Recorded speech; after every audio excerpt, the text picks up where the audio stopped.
इत्तेफ़ाक़ के हम ख़बर ॾींदा हलूं त सिंध जे मुख़्तलिफ़ शहरनि में क़ौमी अवामी तहरीक पारां पाणी जी खोट ख़िलाफ़ एहतजाजी मुज़ाहरा कया विया आहिनि। हैदराबाद, रिगड़ी, निंदो ऐं ॿियनि शहरनि में एहतजाजी मुज़ाहरा करे धरना हंया विया आहिनि। अॻवाणनि जो चवणु आहे त पाणी जी खोट सबबि ज़मीनूं बंजर बणिजी रहियूं आहिनि। हुननि चयो आहे त सिंध खे पंहिंजे हिसे जो पाणी ॾेई इंसाफ़ कयो वञे। अहम ख़बर नाज़ सां शेयर कयूं पिया।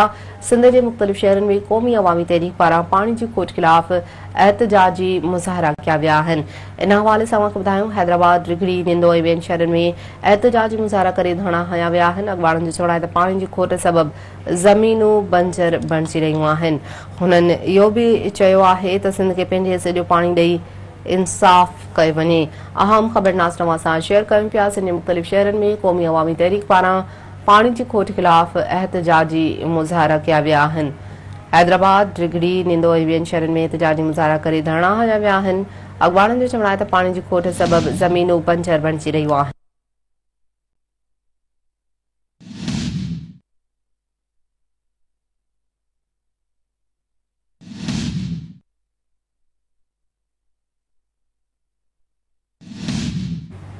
सिंध जे मुख़्तलिफ़ शहरनि में क़ौमी अवामी तहरीक पारां पाणी जी खोट ख़िलाफ़ एहतजाजी मुज़ाहरा कया विया आहिनि। हैदराबाद, रिगड़ी, निंदो ऐं ॿियनि शहरनि में एहतजाजी मुज़ाहरा करे धरना हंया विया आहिनि। इन हवाले सां अव्हांखे ॿुधायूं पिया। अॻवाणनि जो चवणु आहे त पाणी जी खोट सबबि ज़मीनूं बंजर बणिजी रहियूं आहिनि। हुननि चयो त सिंध खे पंहिंजे हिसे जो पाणी ॾेई इंसाफ़ कयो वञे।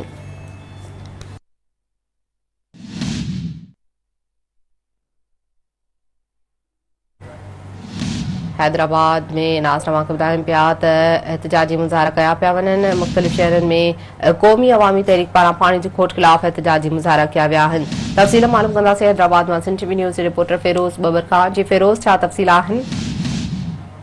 बिल्कुल, सिंध में पानी की खोट खिलाफ क़ौमी अवामी तहरीक पारां हैदराबाद प्रेस क्लब अॻियां एहतजाजी मुज़ाहरो कयो वियो। मुज़ाहरे में डॉक्टर गुलज़ार जुमानी, ज़ीनत समो, माशूक चांडियो समेत कारकुननि वॾे अंग में शिरकत करे भरपूर नारेबाज़ी कई आहे। मुज़ाहिरीन जो चवणु आहे त हुकुमरान सिंध जो पाणी बंदि करे सिंध जी मईशत जो क़त्ल करे रहिया आहिनि। पीपल्स पार्टी हमेशह इक़्तिदार में अची सिंधु दरिया ते धाड़ा आया आहिनि। सिंध जो पाणी हमेशह पीपल्स पार्टी जे दौर में जेको आहे उहो सिंधु दरिया जो पाणी जी खोट रही आहे। हिननि जो चवणो त पाणी न हुजण करे लखें एकड़ ज़मीनूं बंजर बणिजी वञे। आबादगारी जेके हारी आहिनि उन्हनि जा मथे ते हथ अची विया आहिनि। उहे तमामु घणो परेशान थी विया आहिनि। हिननि मुतालबो कयो त फौरी तौर सिंध खे पंहिंजे हिसे जो पूरो पाणी ॾेई सिंध सां इंसाफ़ कयो वञे। ॿी सूरत में एहतजाज जो जेको दाइरो आहे उहो वधायो वेंदो।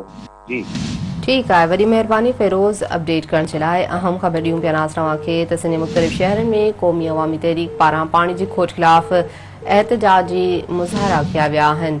इन हवाले सां अव्हांखे ॿुधायूं पिया। हैदराबाद, रिगड़ी, निंदो ऐं ॿियनि शहरनि में एहतजाजी मुज़ाहरा करे धरना हंया विया आहिनि। अॻवाणनि जो चवणु आहे त पाणी जी खोट सबबि ज़मीनूं बंजर बणिजी रहियूं आहिनि। वधीक नाज़ तव्हांखे ॿुधाईंदा हलूं त अॻवाणनि जो चवणु आहे त सिंध खे पंहिंजे हिसे जो पाणी ॾेई इंसाफ़ कयो वञे।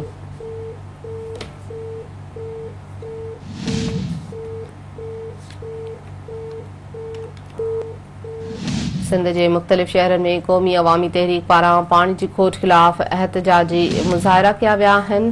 हैदराबाद, रिगड़ी, निंदो ऐं ॿियनि शहरनि में एहतजाजी मुज़ाहरा करे धरना हंया विया आहिनि।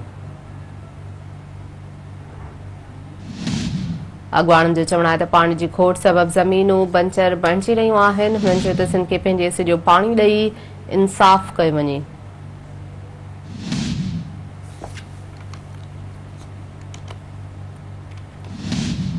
सिंध जे मुख़्तलिफ़ शहरनि में क़ौमी अवामी तहरीक पारां पाणी जी खोट ख़िलाफ़ एहतजाजी मुज़ाहरा कया पिया वञनि।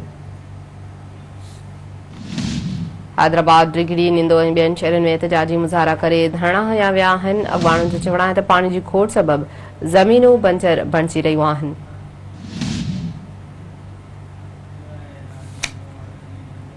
उन्हनि चयो त सिंध खे पंहिंजे हिसे जो पाणी ॾेई इंसाफ़ कयो वञे। नाज़ तव्हांखे ॿुधायूं पिया। सिंध जे मुख़्तलिफ़ शहरनि में क़ौमी अवामी तहरीक पारां पाणी जी खोट ख़िलाफ़ एहतजाजी मुज़ाहरा कया पिया वञनि।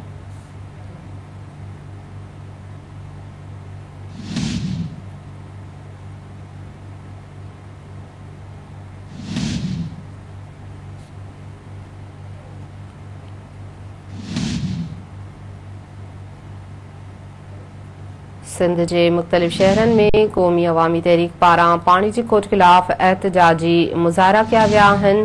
हैदराबाद, डिघड़ी, निंदो ऐं ॿियनि शहरनि में एहतजाजी मुज़ाहरा करे धरना हया विया आहिनि। तफ़सील मालूम कयूं था सिंध टीवी न्यूज़ रिपोर्टर एहसान जरवार खां। एहसान जरवार, छा तफ़सील आहिनि?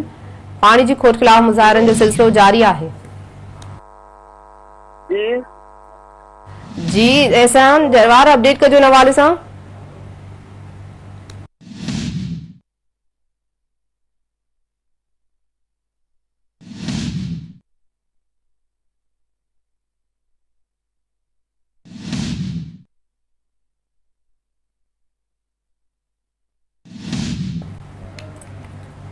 सिंध के मुख़्तलिफ़ शहरनि में क़ौमी अवामी तहरीक पारां पाणी जी खोट ख़िलाफ़ एहतजाजी मुज़ाहरा कया विया आहिनि।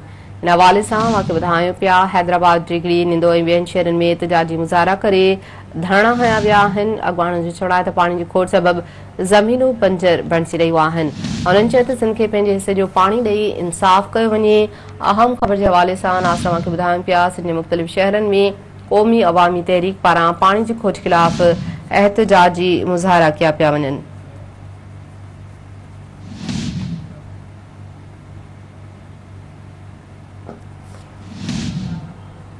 सिंध के मुख़्तलिफ़ शहरनि में क़ौमी अवामी तहरीक पारां पाणी जी खोट ख़िलाफ़ एहतजाजी मुज़ाहरा कया पिया वञनि। तफ़सील मालूम कंदासीं सिंध टीवी न्यूज़ जे रिपोर्टर नसीराबाद मां अल्लाह बख्श कुरैशी खां। अल्लाह बख्श कुरैशी, छा तफ़सील आहिनि? आगाह कजो। जी अॼु नसीराबाद में क़ौमी अवामी तहरीक जे सॾ ते ज़रई पाणीअ जी खोट ख़िलाफ़ एहतजाजी मुज़ाहिरो कयो वियो आहे, जंहिंजी अॻुवाणी क़ौमी अवामी तहरीक जे अॻुवाणी ज़मीन मुगेरी हफ़ीज़ चुनियो कई आहे ऐं हुन सां गॾु गॾु पीपी शहीद डॉक्टर इब्राहिम चांडियो, अवामी वर्कर्स पार्टी जे नज़दीकनि ऐं ॿियनि मुख़्तलिफ़ तंज़ीमुनि जे कारकुननि अॻुवाणी शिरकत कई आहे। हिननि मुतालबो कयो आहे त सिंध अंदरि हथ वठी जेका ज़रई पाणीअ जी खोट कई थी वञे उहा ख़तमु कई वञे।